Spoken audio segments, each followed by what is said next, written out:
सास का मायका प्रेम। रिद्धि की सास को हर वक्त अपने मायके का गाना गाने की आदत थी। अरे बस करना माँ, मामा का ये किस्सा तो 50 बार पहले भी सुना चुकी है।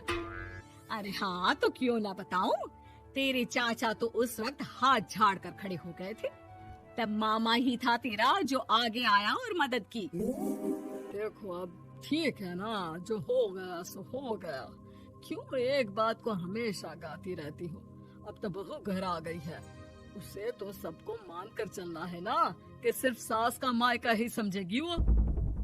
तभी वहाँ रिद्धि आ जाती है। माँ, आज मैं घर जा सकती हूँ? माँ को मेरी बहुत याद आ रही है। शादी के बाद एक बार भी नहीं गई। हाँ तो कौन जाता है। अरे मेरी शादी के बाद जब मैं विदाई होकर आई, इतना बड़ा ससुराल मेरा, खाने वाले 10 लोग और बनाने वाली मैं सिर्फ एक। ऐसा लग रहा था जैसे सिर्फ खाना बनाने के लिए ही ब्याह किया है। वो तो मेरा भाई था, गांव से एक काम करने वाली चाची को भेज दिया जो मेरा हाथ पटाती थी, और उसको पैसा, खाना, कपड़ा, रहने के लिए कमरा, वो सब किससे दिया था? तुम्हारे भाई ने। ये मामला रोज का था। ससुर भी जब गुस्सा होते तो वो सारी बात कह देते जो उनके मन में इतने समय से चल रही थी। मेरा भाई, भाभी, भतीजा, भतीजी सब छुड़वा दिया। मैंने जीवन भर सिर्फ तुम्हारे परिवार वालों से निभाया, लेकिन अब भी चैन नहीं है तुमको। बहू के सामने सास को लगा कि उसकी बेइज्जती हो रही है। अब सुन बहू, अपने कमरे में जा, कहीं नहीं जाना मायके वायके। घर का काम कौन करेगा? पड़ोसन।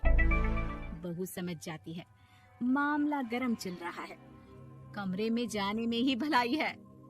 कमरे में क्या है? तुम्हारी माँ हर वक्त चिक चिक चिक चिक करती रहती है। कल ताई मिली थी तुम्हारी मुझे, लेकिन मजाल है सासू माँ की उन्होंने एक बुराई की हो, लेकिन सासू माँ हाँ, जब देखो तब ससुराल के लोगों की बुराई करती रहती है। बेचारे पापा जी कितना मिस करते हैं अपने घर वालों को। मेरा तो बड़ा मन करता है कि ताऊ जी, चाचा जी और सब मिलकर रहे, ना साथ रहे लेकिन आना जाना तो ठीक से रखे। हिंदुस्तान और पाकिस्तान एक हो सकता है, लेकिन चाचा और ताऊ के परिवार के साथ हम लोगों का मिलन ना जी ना, कभी नहीं हो सकता। ये बात है। देखिए मेरे साथ ना ज्यादा चैलेंज मत करिएगा। ऐसा कोई काम नहीं है जो मैं नहीं कर सकती। ससुर जी जो कि बहू की बात सुन रहे थे सामने आ जाते हैं। अरे बेटा, तू ये कर सकती है तो प्लीज मेरा परिवार किसी तरह मुझसे मिलवा दे। सारी जवानी तो मैंने किसी तरह काट ली, लेकिन जीवन के इस पड़ाव पर बहुत याद आती है मेरे परिवार की। हाँ हाँ पिताजी, आप चिंता मत करिए, बस मेरा साथ देते रहिए आप दोनों। फिर देखिए कैसे माँ जी भी ठीक हो जाएंगी और पूरा परिवार भी एक हो जाएगा।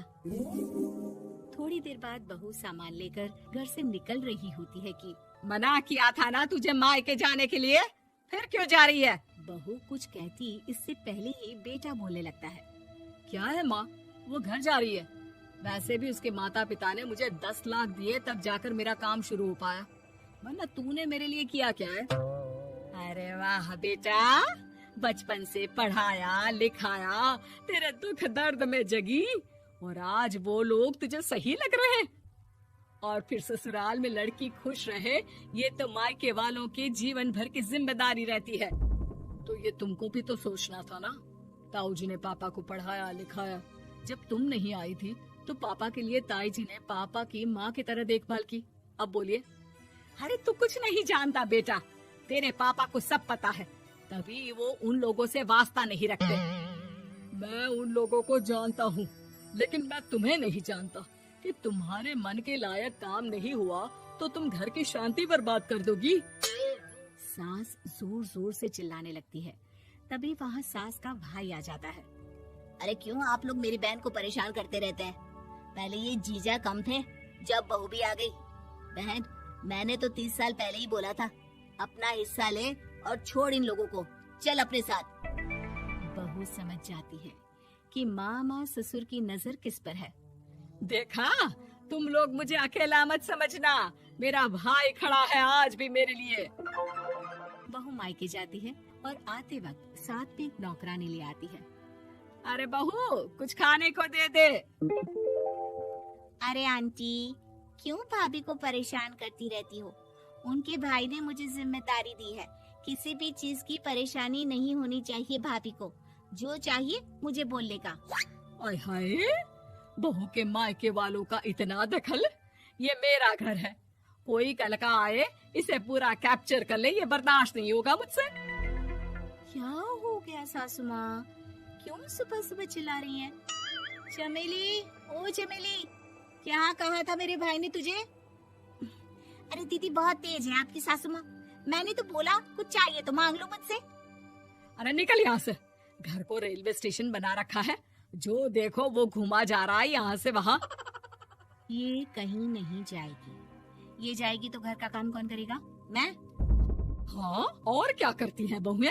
घर का काम ही तो करती है, इसमें नया क्या है? तभी वहाँ ससुर जी आ जाते हैं। हाँ, तो यही बात तो तुम्हें भी समझनी चाहिए थी ना। आज बहू के मायके से नौकर आ गया तो तुम्हें बुरा लग रहा है? अरे तो उस वक्त गर्मा गर्म खाना तो सबने खाया ना। ऐसा तो नहीं है कि मेरे मायके का नौकर था तो सिर्फ मेरे लिए बनाता था। अरे निकालो इसे फिलहाल, बाद में बात करती हूँ। सास का गुस्सा जोर से नौकरानी पर फूटता है।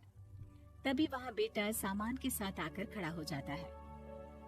चलो रिद्धि, तुम ठीक बोलती हो। मेरी माँ को तो हम लोगों की कोई फिक्र है ही नहीं, ये तो सारा दिन सिर्फ अपने बारे में सोचती है। और देखिए, मैं अब से कह रही हूँ कि अब से इस घर की तरफ आपको देखना भी नहीं है। नहीं आना आज के बाद इन लोगों से मिलने। हाँ, बस कभी कभी दिन में 2 बार मिलने आ जाओ। नहीं, बिल्कुल नहीं। ससुर झूठा नाटक करते हुए। मेरी बीवी ने मुझे मेरे ही परिवार से दूर कर दिया, आज बहू मेरा इकलौता बेटा दूर कर रही है। हाय, कैसे जीऊंगा मैं? वाह, वो भाई जो आपको बेटे की तरह मानता था, उन्हें छोड़ने में तो दुख नहीं हुआ। आज खुद का बेटा छोड़कर जा रहा है तो कैसे जीऊंगा? बढ़िया है। अब सास समझ चुकी थी कि उससे गलती क्या हुई है।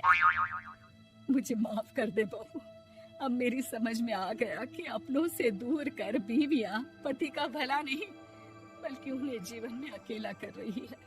मुझे माफ कर दे, मैं अब सबसे माफी मांग लूंगी।